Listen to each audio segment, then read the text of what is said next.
weekend. I should probably have Googled this better, but it's a weekend at Nottingham University. You do pay for it, but again, you can get your school to pay this for you, because that's, like I said, that's how I got in. My school funded it for me completely. And you go and they have sort of lectures, and it's specifically aimed at potential medical students. I actually met a few people from King's, so when I got to King's, a few people that went to the course the year that I went. They have lectures, they have activities for you to do, things like simulation and sort of stations such as suturing, so trying to close up a wound, and they have very, very, very, very good socials in the evening. So I would recommend you go for that. So these are ways that, because I talked about that in my personal statement as well. So you can definitely do that. What we'll do is we'll search it later on and put it at the bottom. We can do that. We can do that. Great. So, who wants to speak about how they changed applied or spoke about what they learnt from the different types of work experience they did? Why don't I start? So like I said, I think in a previous video, I didn't do like the stereotypical or like the normal working in a hospital.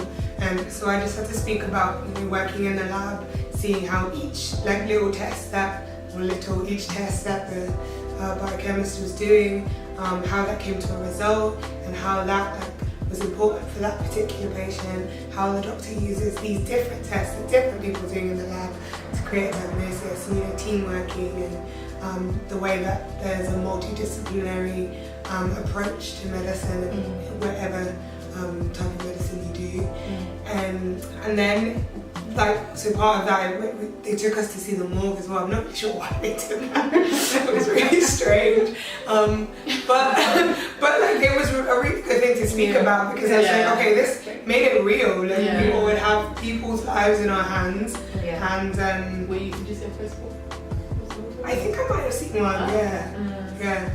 So it just made it real about we're just trying to help people, and that we will have to deal with these kind of stresses of patients dying, but the importance of having a work-life balance or something like that. So you can really apply anything to show the things that you learn and what it teaches you about medicine. And then in the care home, learning things like patience, working with particularly elderly people with dementia, communication, speaking to them and hearing their stories, as Husband said, which is really interesting, and showing empathy if they're telling you difficult stories, which quite often they do have, and then also being able to deal with problem solving, so maybe someone that's a bit upset, dementia, patients with dementia can have varying emotions and things, so managing that, and also being empathetic, if they need to go to the toilet, and helping them with that, and self-care and things. So I didn't do the conventional things, I've already listed a load of things that are really important for medicine. I think just something that Vivian said with the care home bits, I would also add in that actually you're going to visit these people that may not necessarily have links with the outside, if I can phrase it that way, on a regular basis. So I'm sure some of them have family members, but not all of them do. And even those that do, their family members wouldn't necessarily see them on a day-to-day basis. So if you're going there once a week, and you're that familiar face that's coming back to talk to them and do an activity with them or what have you, I think you can talk about that, because you're giving up your time, you're giving back to them, and they're also benefiting from you. So I think that's probably a good thing to add in if you manage to get a nursing care home placement. I'll talk a little bit about work, because I think work is very important, paid work, because you can get into medicine without all the conventional stuff that we've spoken about, as long as you can show them that even with your paid work, you're demonstrating some of the qualities that are needed. I'm not saying you just don't bother, but I'm just saying, if you happen to be one of the unlucky ones where you're trying every GP practice, every care home, every hospice, and no one's responding to you, every pharmacy, and no one wants to give you that work experience. You've got to try it, you have to keep on trying. But if you just happen to be the one that is unlucky, you can still talk about commitment. You can still talk about how you have to show up for every single shift, or you don't get paid, or you let people down. You know, you're part of a team. So if you don't show up, everyone else has to pick up your slack. The other thing you can talk about is how you are dealing with the public, which you do every day as a doctor. You know, communication, which you do every single day as a doctor. Other things you can talk about, especially if you're dealing with the public, you know, you can be a cashier at Asda, it's the same thing. You know, you have upset members of public coming to you or coming at you, and you have this with patients. Honestly, if you're coming at you, you have to deal with it. So you can honestly talk about things that are not necessarily conventional if you haven't been lucky enough to go down the conventional route.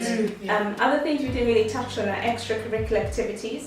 So if you happen to play the violin, and you play that every single week, or you have done for however long, you can somehow talk about that in your personal statement. It's important. Just to add on that, because I did art as well for A-level, and I found that when I was doing my interview, they were more interested in my arts, and my drawings and stuff, more than like the actual medicine. So it doesn't. Because you need time away from medicine as a doctor. You can't just be medicine. So if you show them there's another aspect to you, it's very important. It's not all work, but you need to have another aspect to it. So that's important. People used to do, exactly. So Duke of Edinburgh, all of those things. So if you did those are other things to talk about. So we'll give you all of the details of like all our work, you know, like extracurricular activities and all those kind of things in one of our other podcasts very soon. Going back to the conventional stuff, I think other people had things to say about what they learned. So I was going to talk about like hospice.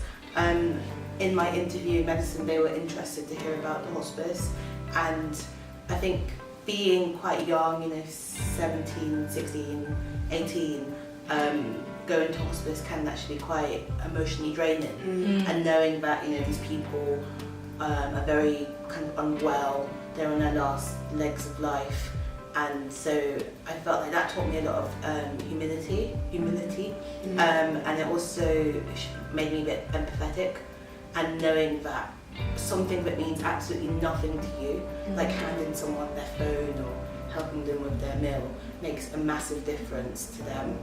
So I think that was really important to show me how important like life is and seeing people at their worst. And again, in relation to medicine, when you're working as a junior doctor, you'll see a lot of this. You'll see a lot of people in crisis, and you'll see a lot of upset families, and you can use those skills as well.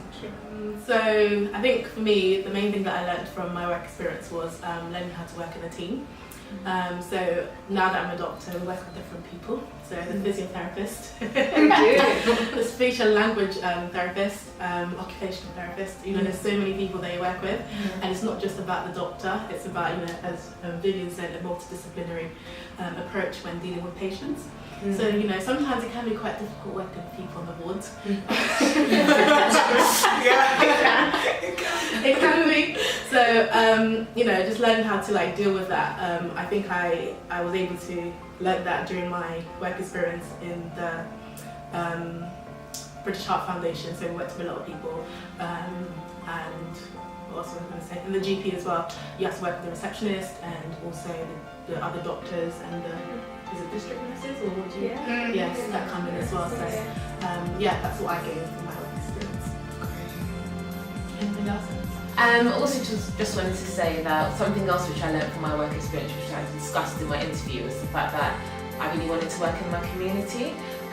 The main reason why I decided this was because when I was working in the nursing home and also going onto the wards and feeding the patients as well, I found that I was able to build long relationships with my patients, which I really appreciated, and the fact that I was able to see what happened throughout the course of their care, which is something that I really appreciate, because sometimes you see patients at their worst and you don't necessarily know how treatment can affect them.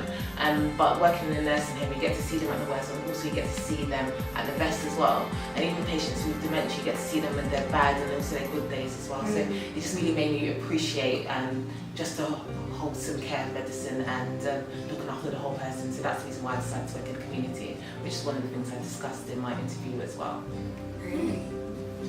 I just wanted to say, like, even though I think our first thought is to do the work experience for a personal statement and into the access of getting into medicine, actually I really ended up really enjoying my placements. I actually really enjoyed my time with the elderly lady that I built a rapport with. I went to see her every week, and then again with the boy that I helped read, and it's just kind of like this really. The whole point isn't for just for the statement. It's for just your own well-being. And finally, you forget that. And finally, it kind of cements whether you want to carry on and pursue that commitment to doing medicine. Yeah, definitely. And that's such a good point, actually, that last one. All of this stuff is important to remember. Do I want to do medicine? And then showing things as to why you want to do medicine. And we'll be talking more about that in our personal statement video. Okay. Thanks, guys! So thank you so much for listening. Make sure you subscribe, comment below, and